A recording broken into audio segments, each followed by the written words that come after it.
It was a late autumn afternoon.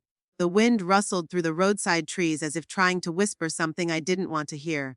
It wasn't raining, but the sky hung low and gray, thick with a kind of coldness that wasn't just about the weather. I stood quietly on the doorstep of my daughter's house, clutching an old worn-out handbag. While my heart shattered silently inside my chest, she looked at me, no tears, no hesitation in her eyes. And then, slowly, deliberately, as if each word was a nail driven into the space between us, she said, "Mom, this just isn't working anymore. I think it's time for you to go." No hug. No. Where will you go, Mom? Not even a backward glance as the door slammed shut behind me. That was the moment I learned. Some wounds don't require knives, not when the person holding the blade is the one you raised with your own hands. Hi everyone, my name is Sarah, and this is Sarah Stories, the channel where I share stories not just to entertain, but to awaken the heart. Stories told through truth, through pain, and through endings no one ever sees coming. Today, I want you to hear the story of Lillian Crawford, a mother cast out by her own daughter, not because she made a mistake, not because she committed some crime, but simply because she was no longer convenient in their lives. She had nowhere to go, no one to turn to. All she had left was a fragile frame and the last thread of her dignity. But you know what? This isn't just a tragedy about a mother being discarded. This is about a twist so powerful, it shook an entire town. Because 6 months later, Lillian came back, not with tears, not to beg, but to buy the house right next door to the one she was kicked out of.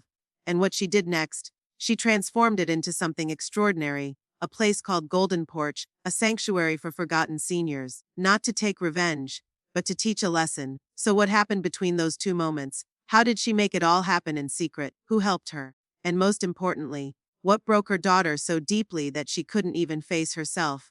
I'll tell you everything, from the quiet tears of a forgotten mother, to the proud rebirth of a woman who refused to be erased.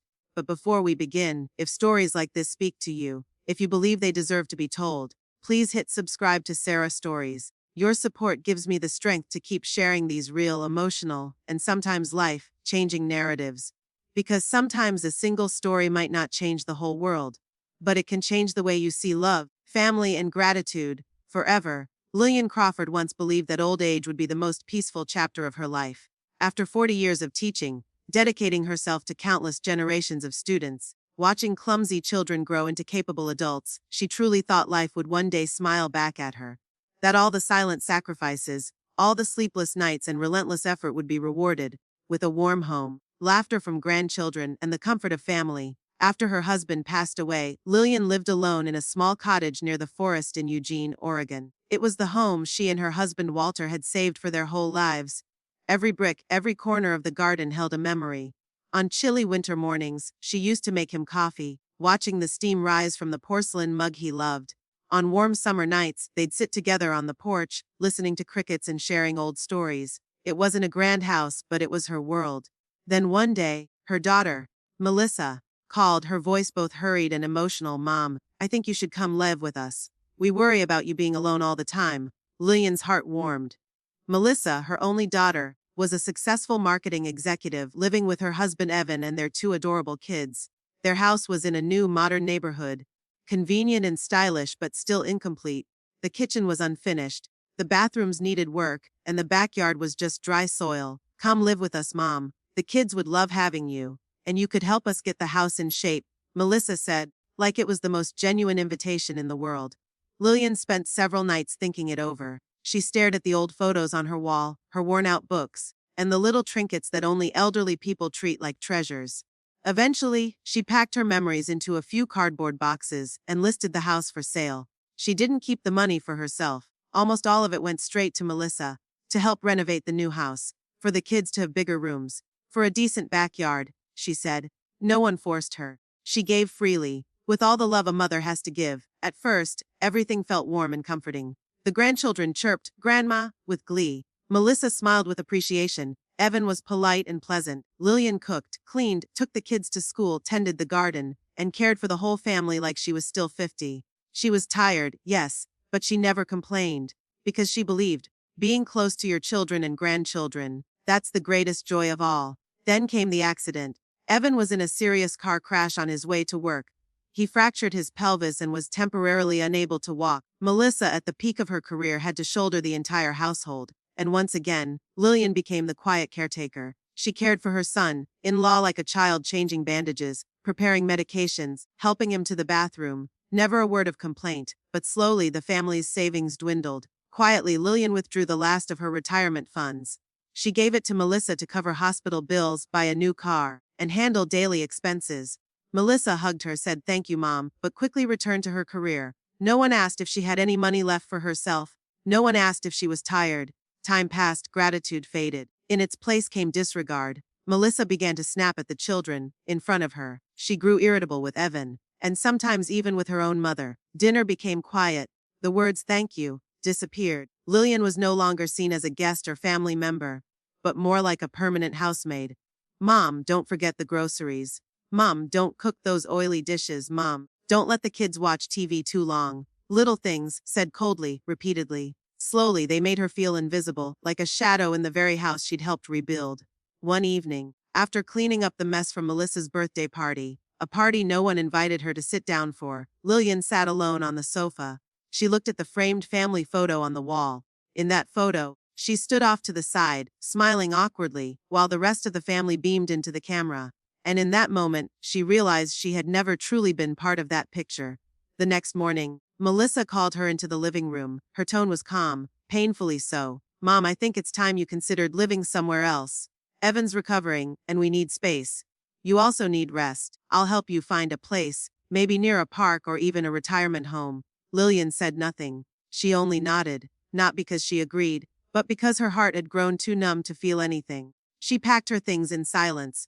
Just a few shirts, some books, a couple of photos, and Walter's favorite teacup. She walked out of the home she had sacrificed everything to help build, without even a proper goodbye. She rented a small room outside the city. No one knew where she went. Melissa was too busy, and barely noticed. But what Melissa didn't know was that Lillian hadn't fallen into despair. No, she didn't wither away. She made a phone call to a former student of hers, now a lawyer. With the last of her savings and an unshakable sense of dignity, Lillian began crafting a quiet plan, not for revenge, but to prove something powerful. That kindness should never be taken for granted, and that ignored is no longer a gift freely given. Every morning in the small house in Eugene, Oregon, Lillian rose early. She would brew a hot cup of tea, gently open the back door, and step into the tiny garden she had tended since the day she moved in with her daughter's family. The garden was modest, just a few rows of herbs, some tomato plants, and wildflowers she'd grown from seeds given out at the local senior center.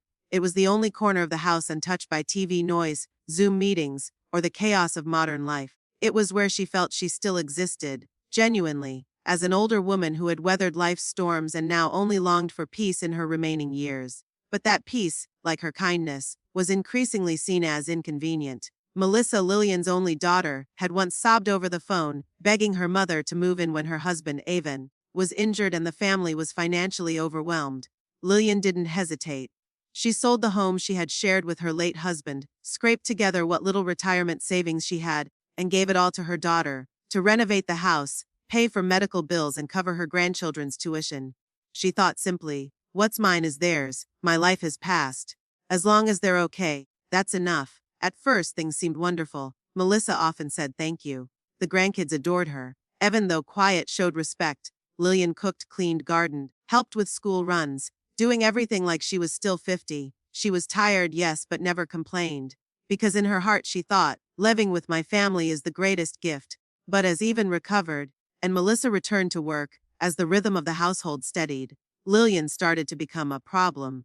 It began when she gently suggested Melissa shouldn't yell at the kids so often. Melissa snapped, please don't interfere with how we parent. Then, one chilly day, Lillian added a bit of ginger to the soup, thinking it would warm them up. Melissa said coldly, don't feed the kids that. Their tastes are different now. Lillian didn't argue. She learned to step back.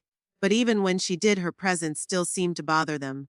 One afternoon she was chatting with Ellen, a 70-year-old neighbor. Over the fence, they giggled about the weather, gardening, and naughty grandchildren. As Melissa walked in from the garage and saw her mother smiling in conversation, her expression darkened. Later that evening, she said, Mum, don't talk too much with strangers.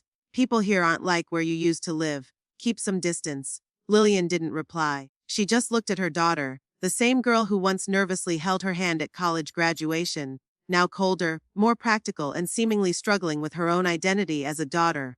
After that, things grew heavier. Lillian stopped cooking dinner. She kept to small chores. She didn't speak up when Melissa was wrong. She didn't flinch when spoken to harshly. But silence didn't make her invisible. Instead, her very existence became a shadow Melissa couldn't accept, yet didn't know how to push away. One evening, after preparing meatloaf, the same traditional dish her grandkids used to love, Melissa returned from work, dropped her bag on the table, and immediately commented, "Mom, did you cook the old way again? I told you the kids can't eat fatty food." Lillian smiled gently. "I used olive oil instead of butter. Less meat, too. I thought they'd still enjoy it." Melissa stood still, sighed heavily, her eyes glued to her phone. Then she spoke, each word slicing the air with precision. "You make everything so complicated. You suffocate us." Lillian froze. The kitchen grew thick with silence, like something had shattered but left no pieces behind. Evan quietly washed his hands after dinner. The kids sat in silence, sensing something was off. And Lillian just stood there, her frail hands resting on the wooden table, staring at her daughter. In her eyes, confusion, heartbreak, and a pain too deep to voice. No one knew what she was thinking. Maybe she was remembering the old kitchen in her own home, where she once cooked dinners waiting for her husband to come back. Maybe she was recalling when Melissa fell off her bike in 3rd grade, and she'd held her in her arms, soothing her with warm milk and gentle words. Maybe she was asking herself, where did I go wrong? No mother is born knowing how to be the mother of an adult. They love by instinct, worry out of habit, and sacrifice as if it were the most natural thing in the world. But perhaps that very nature is why people take it for granted. Lillian didn't reply to Melissa. She didn't cry. She didn't accuse. But that night, when everyone else had gone to bed, she walked alone into the backyard. The herbs had just begun sprouting their new leaves. She pulled some weeds, wiped a few tears from her cheeks, and quietly went back inside. She knew she had reached the final edge of what a mother could endure, when her presence was no longer seen as love, but a burden. And maybe it was time for her to leave, not with noise, but in such a way that someone might finally realize love must be nurtured. It cannot be assumed to last forever. It was a March afternoon. Gray clouds blanketed the skies of Eugene, Oregon, as if the air inside that little house was slowly thickening with an approaching storm, silent but inevitable. The rain hadn't come yet, but the damp chill had already seeped into every corner of the kitchen where Lillian stood. She quietly dried her hands, eyes fixed on the old wall clock. 6:18 p.m. She knew in just a few minutes, Melissa would walk through the front door, toss her bag on the table, and begin the evening routine. Just like every other night. Only lately those evenings had grown heavier. Lillian had once believed that moving in with her daughter would bring something different. She wasn't expecting gratitude or praise, just the chance to help. To pick up the kids, cook dinner, tend the backyard. To offer a peaceful home for 2 little children growing up in an unpredictable world. But what she saw as love had gradually become a burden in her daughter's eyes. Melissa was no longer the little girl who clung to her mother after a bad grade, or the young woman who once wrote heartfelt letters thanking her for sacrificing everything to send her to college. Now Melissa was a busy, successful woman, always rushing, always tired, always carrying that look of quiet frustration toward the very person who once held her through countless childhood fevers. That night, everything that had been festering for months finally broke into words. It started with something small, trivial even. Noah had spilled a glass of water on the living room carpet. Melissa snapped. Noah burst into tears. Lillian stepped forward as she always did since he was barely walking. "Don't yell at him," she said gently. "It was an accident, we can just clean it up." But this time, Melissa didn't stay silent. She spun around, eyes glinting with fury. "You always interfere! You never let me be the mom! Do you want to control this whole house?" Lillian froze. She never imagined a simple sentence could spark such an eruption. Noah had already hidden behind the couch, clutching his tattered stuffed dog. No one noticed him, except her. "I was just trying to help," she whispered, her eyes pleading. But Melissa wasn't listening. Her voice rose, sharper, colder. "You suffocate us! You make everything a mess! There's no room for you in our life anymore." That moment hit like a punch you didn't see coming. Lillian didn't just hear the words, she felt them. Not because of the shouting, but because she suddenly realized this wasn't a random outburst. It was the product of months, maybe years, of silent resentment, unspoken tension, and all those cold glances when she cooked the old soup recipe, when she chatted with the neighbor, or simply when she existed. She returned to her room and closed the door. But Melissa didn't let things end there. 15 minutes later, the door swung open. Melissa stood there holding a large black trash bag, the kind used for weeds or backyard cleanup. "Pack your things. You can't stay here anymore," she said flatly, like she was talking to a stranger. Melissa. Lillian stood, hands trembling. Don't, Melissa cut her off. I've had enough. You live in the past. You don't get what we need. I'm exhausted. Lillian stood motionless, watching her daughter pull open drawers, stuffing in sweaters, vitamins she took every night, old photographs.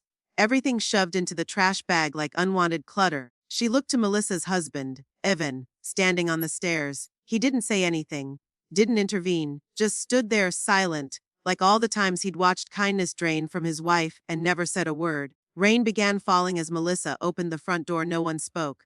There were no tears, no goodbyes. The children were already tucked into their room, cartoons blaring to drown out, ground-up drama. Lillian grabbed her thin coat, picked up the old umbrella, her only birthday gift to herself last year, and walked out.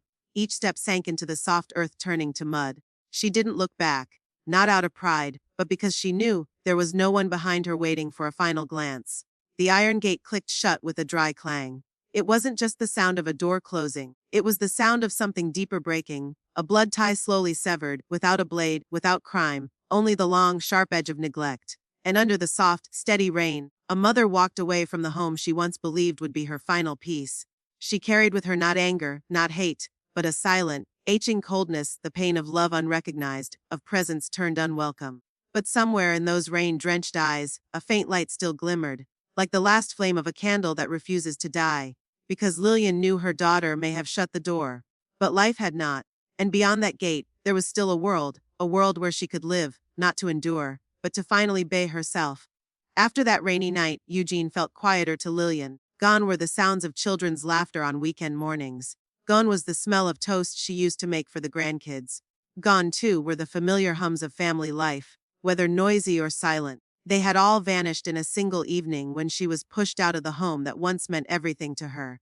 And yet, in what felt like the moment of collapse, Lillian began to see clearly all the little things she had long chosen to ignore, the fragments of indifference, the pride, the quiet coldness that had worn her down over time, until she became just an elderly guest, living on borrowed space in her daughter's house. Thankfully, Edna, her longtime friend, was still there. Her home was smaller, older, but full of warmth. There were no fancy appliances, no high-speed Wi-Fi, but a kind of peace Lillian thought she had lost forever. Edna didn't ask many questions. She simply left a chair by the window, a warm pot of tea, and an old wool blanket they had once knitted together back when they were still teachers. In those first days, Lillian moved like a ghost, quiet steps, few words, and eyes always gazing toward the road that once led to a house she could no longer call her own. One late afternoon, while the two of them were tending to the lavender patch in Edna's garden, Edna pulled a weed and mumbled, almost absent-mindedly, "Mrs. Martin passed, that yellow house right next to Melissa's. Her kids are looking for a quiet buyer. No listing, they want it sold quickly." Lillian froze. The late afternoon sun touched her cheek, highlighting every line of time etched there. But in her eyes, for the first time in weeks, a new light flickered. Not anger, not sorrow, clarity. That night, Lillian sat alone on Edna's porch. The moon was up, thin like a silver thread in the gray sky. A cool wind brushed through her white hair. She thought of her late husband, Donald, the man who had always believed she was a strong woman. A woman who could bake through storms, knit while heartbroken, and rebuild a home even after everything had crumbled. And she had once been that woman. But this time, she didn't want to rebuild something just so someone else could tear it down. She wanted to build something for herself, for people like her. People who had been dismissed, cast aside from family dinners by the selfishness of their own blood. Lillian picked up her phone and searched her old contact list. One name surfaced: Philip Darden, the lawyer who once helped her family settle Donald's estate. The number still worked. Hope still flickered. She called. Philip's voice was calm and courteous, just as she remembered. "How can I help?" "Monroe." The conversation was brief, no need for small talk. By the time she hung up, Lillian had already laid the groundwork for a plan, not revenge, but a redefinition of gratitude, of family, of presence. She hired Philip to register a small company on her behalf, Everfield Care LLC, a name that evoked peace and renewal.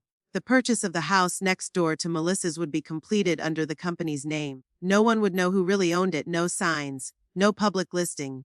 Everything done quietly, deliberately, like a woman who once taught children how to write, now rewriting the final chapter of her own life. 3 weeks later, the paperwork was finalized. Lillian was now the legal owner of the house next to her daughter, the same daughter who had cast her out without a word of farewell. But she didn't return to seek vengeance. She didn't stand at the fence calling out to her grandchildren. She didn't sneak glances through the windows each evening. Instead, she moved in alone, with her old piano, a few sets of clothes, and one long-held idea she had never had time to pursue: building a small community care home for the elderly, right in that neighborhood. The house was modestly renovated, not luxurious but complete. The living room was divided into shared spaces. The dining area always had tea, biscuits, and books. The backyard became a small garden, like the one she always loved. She invited other elderly neighbors to plant, cook, and talk together. Lonely elders from the area began to visit. Mr. Graves, who lost his wife last year, brought fairy tale books to read aloud. Mrs. Carla, a retired librarian, came with boxes of flashcards for memory games. Day by day, hour by hour, the house came to life, warm, full of meaning, more than anything Lillian had ever hoped to receive from her own family. Philip called to inform her that she could transfer ownership of the company any time. She just smiled. "No rush," she said. "I don't need my name on paper to know I'm truly alive." Each morning, watering her plants on the porch, Lillian could hear her daughter yelling through the open window. Some days, she saw Melissa rush to her car, too busy to even say goodbye to her children. But Lillian didn't feel bitterness. No anger, just a soft nod, like the sound of a leaf falling in the wind. She had been a mother she had loved deeply. And now, she was simply a woman choosing to live the rest of her life with dignity, not waiting for someone's acceptance, nor needing their apology. And so, the journey to reclaim her self-worth began, not with blame, but with action, not with resentment, but with love, finally placed in the right hands. Under the light spring drizzle of Eugene, Oregon, unfamiliar sounds began to emerge from the house next to Melissa's: the rhythmic pounding of hammers, the screech of drills, the sharp slice of saws, and the murmur of young workers chatting as they worked. Each early morning, light from the first-floor window spilled onto the street while most were still asleep. And every afternoon a silver-haired woman appeared on the front porch, sketchpad in hand, exchanging ideas with the foreman, her eyes sharp and focused like a seasoned architect. No one in the quiet neighborhood realized that the woman was Lillian, the very mother who had been thrown out of her daughter's home just months before. After the bitter night in the rain, she did not collapse. Lillian found refuge at Edna's house, her closest friend since college, the one who once joked they'd grow old together like a retired married couple. In that old but loving home, Lillian gave herself space to be still. But within that stillness, a plan began to form. Just 2 houses away, an elderly woman had passed. Her home wasn't listed publicly, but Edna had heard that the woman's niece was looking for a quiet, quick sale to cover debts. With the sharpness of a teacher who had educated 3 generations, Lillian recognized an opportunity. Instead of placing her name on the title, she had her lawyer create a small company, Elm Haven LLC, and completed the purchase through the business. No one, not even the neighbors, knew who the new owner was. Lillian wasn't seeking a place to retaliate. She needed a space to rebuild. The first thing she did upon entering the empty house wasn't checking for leaks. It was standing silently in the living room, eyes closed, imagining a haven where those once rejected could find acceptance. A place where forgotten elderly women could share meals together. A place where loneliness wasn't a sentence. The renovations began. Lillian spared no expense. The same savings she once used to help her daughter renovate, to cover her son-in-law's hospital bills, now all flowed into this second home. She ordered a mini elevator for those unable to climb stairs. Bathrooms were upgraded with sturdy handrails, non-slip floors, emergency bells, and accessible sinks. The kitchen was replaced with a commercial-grade electric stove, safer, easier to clean, and big enough to cook for 6 or 7 people each meal. While workers built the infrastructure, she personally browsed thrift stores for furniture, selecting each curtain and armchair with care. The walls were painted a soft cream, the floors lined with pale oak. Every bedroom had a window for sunlight, plush comforters, and a small bookshelf. In the center of the living room, she placed a white round wooden table, where she imagined the elders playing chess, sipping tea, or simply reminiscing about youth. When all was ready, Lillian hung a small wooden sign on the iron gate, hand-carved, Golden Porch, a golden threshold for hearts once forgotten. Underneath, in smaller letters, she wrote, "A free community for elderly women living alone. No fees, just gratitude and a morning smile." Edna was the first to cry upon seeing the sign. "You're doing what society should have done long ago," she whispered, but Lillian only smiled. Within her, there was no longer the pain of a rejected mother, only the serenity of a woman reclaiming her life, this time on her own terms. Soon after, Lillian contacted a nonprofit organization that supported abandoned elderly individuals. She requested a list of women over 70 living alone, without close family. She didn't choose based on files, she chose by intuition, and she welcomed the first 5 women into Golden Porch as if greeting lifelong friends. Martha, 80, a former librarian, lived with a blind cat and couldn't recall the last time she was invited to dinner. Geraldine, 76, had a hip fracture 2 years ago and had since lived in fear of falling again. Louise, 82, a former wartime nurse, now sat in a damp apartment waiting for a phone that never rang. Alma, 79, once had striking blue eyes admired by many, now barely saw the world around her. Bonnie, 85, spoke little, but still embroidered each night to remember how to hold a needle. When they first arrived, no one said much. They just looked at one another, then at Lillian. Their eyes, dimmed by age, shimmered with the same emotion, hope. No one asked, "How much do I owe?" They simply whispered, "Are you sure? We're really allowed to stay here?" "Yes," Lillian nodded. "I don't need your money. I only need you to have a place to call home. Here you won't be forgotten. Here you have a name, a bed, warm bread in the morning, and each other." That first night at Golden Porch, Lillian made pumpkin soup and buttered toast herself. Everyone sat around the table. Words were few, but peace was abundant. One woman murmured, "I forgot what it felt like to eat in a kitchen with someone talking." Another choked up, "I thought I had been dead in others' hearts for years." Lillian listened to all of it. And when she finally went upstairs that night, she gently closed her door and looked out the window, toward her daughter's house, still glowing with light. But in her heart there was no longer the question, why? Only one quiet truth remained: I chose love, the kind I truly deserve. And Golden Porch became her answer to abandonment. Not just a house, but a restoration of dignity, a place where forgotten women were finally remembered. Under the gentle skies of an early June morning, the quiet neighborhood of Eugene, Oregon seemed to be painted in a new hue. In front of a pale yellow house with a porch draped in blooming coral vine, a white ribbon was strung across the gate, marking the official opening of Golden Porch, a place promoted as a warm, free community for elderly women living alone. But to the locals, it was more than just a humanitarian project. It was a milestone, the culmination of a journey only those who had known loneliness, who had once stood in the rain clutching a torn suitcase, could truly understand. Lillian, the founder of Golden Porch, stood quietly in the sunlit garden, gently smoothing the hem of her simple cream blouse. She didn't dress to stand out. She didn't make a speech in front of cameras with lofty words. Instead, she smiled, welcoming each elderly woman who stepped through the gate, offering them a warm gaze and a firm, reassuring handshake. The first to arrive was Geraldine, 84, abandoned in a nursing home by her only son 2 years ago. Then Martha, a widow who had lived alone in a basement apartment and hadn't had a single visitor since her sister passed. 3 more women followed, each carrying a different story but sharing the same ache, being forgotten in their own lives. A young reporter from the Eugene Chronicle stood near a lavender bush, scribbling notes into her pad. She'd come after hearing about a strange little community that offered free housing to elderly women, suspecting it was just another PR stunt to tug at the heartstrings. But when she saw those elderly women, hands trembling, faces glowing, step through the gate as if crossing into a whole new world, where no one saw them as burdens, she knew this was a story that needed to be told. When the ribbon was cut, modest applause rose, blending with the soft laughter that floated through the sunlit air. Steaming mugs of herbal tea passed from hand to hand. The scent of freshly baked apple pie wafted across the porch. In that moment, no one mentioned loneliness. No one recalled the years of being forgotten. All that remained was the present, warm and full. But the most unexpected moment wasn't part of the ceremony. A familiar SUV pulled up across the street.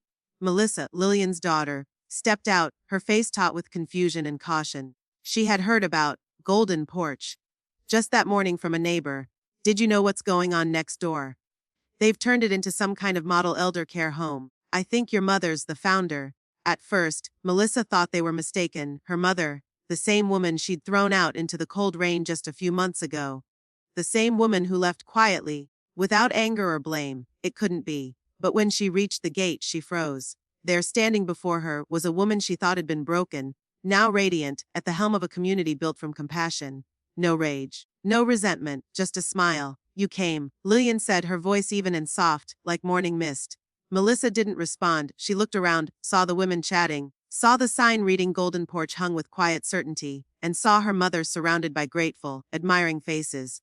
Melissa was no longer the center of this world. She was just someone standing outside looking in. "You did all of this?" she asked, voice trailing. Lillian neither nodded nor shook her head. She looked at her daughter for a moment, then spoke slowly, each word dropping like a pebble onto solid ground. "You once said I made everything chaotic, that I made your home suffocating, so I built a place where people can breathe, where they don't need to be impressive, or useful, just present and not a burden. Melissa lowered her gaze. She couldn't speak. The words she once flung at her mother were now boomeranging back, cutting deep.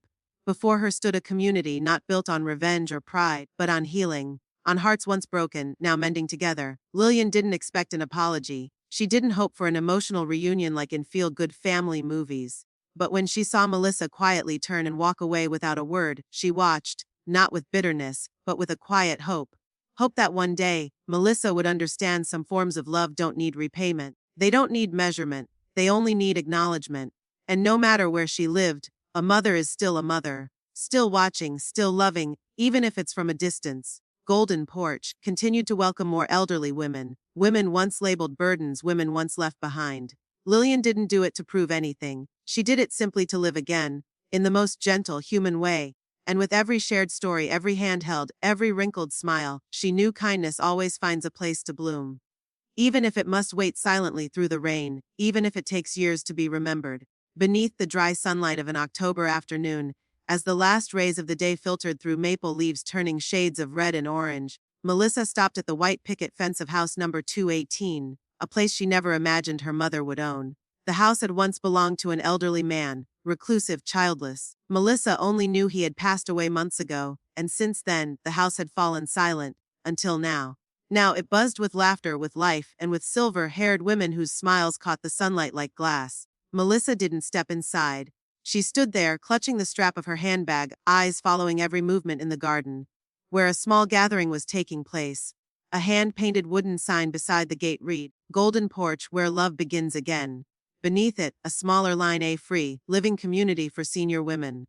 Melissa read it again and again, as if hoping the letters might shift, soften, reveal some easier truth. But then her eyes caught sight of her mother, Lillian, sitting on a rocking chair on the porch, wrapped in a pale yellow shawl, one arm gently around another elderly woman who rested her head on Lillian's shoulder, laughing aloud. In that moment Melissa was frozen. She never imagined that her mother, who once only cooked, cleaned, and quietly stayed out of the way so as not to be a burden, could create a world like this. A world filled with kindness, without judgment, without demands, and one that clearly, unmistakably, was not for her.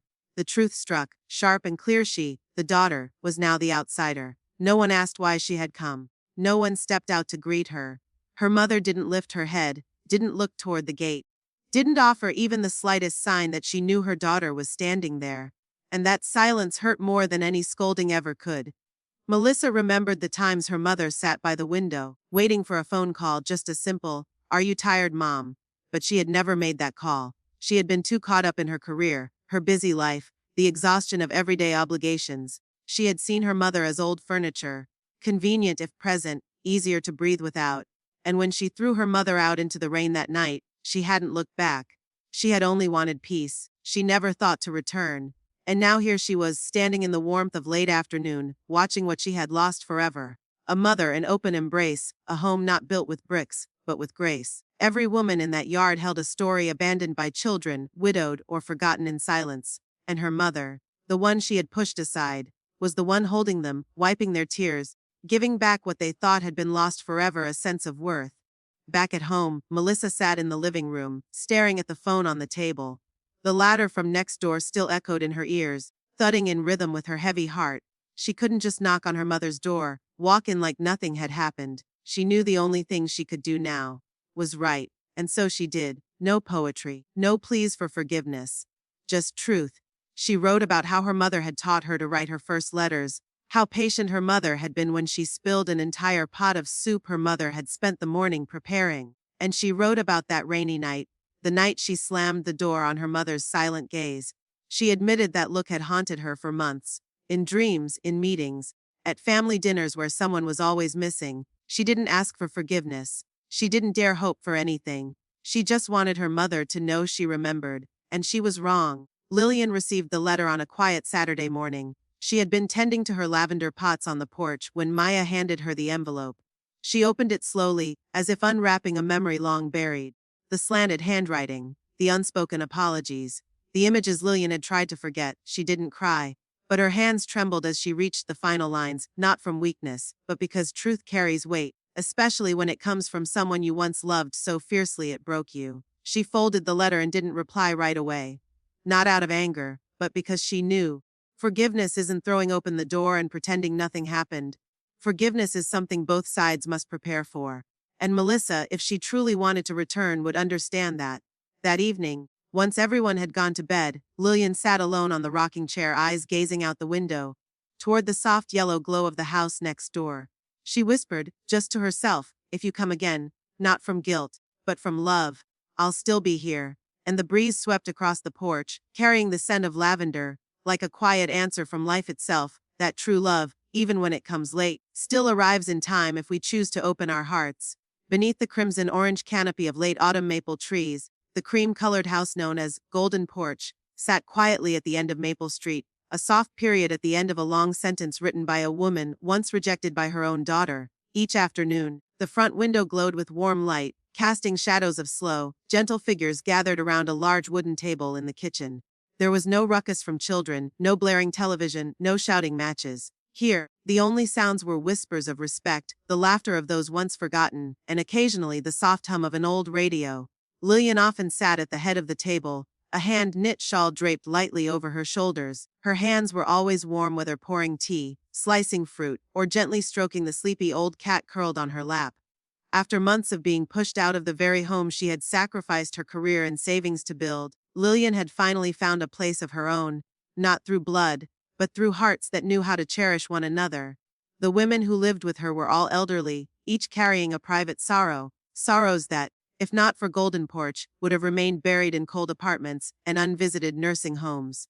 Mrs. Helen, once a music teacher, had been placed in a care facility by her daughter after leaving a kettle on the stove.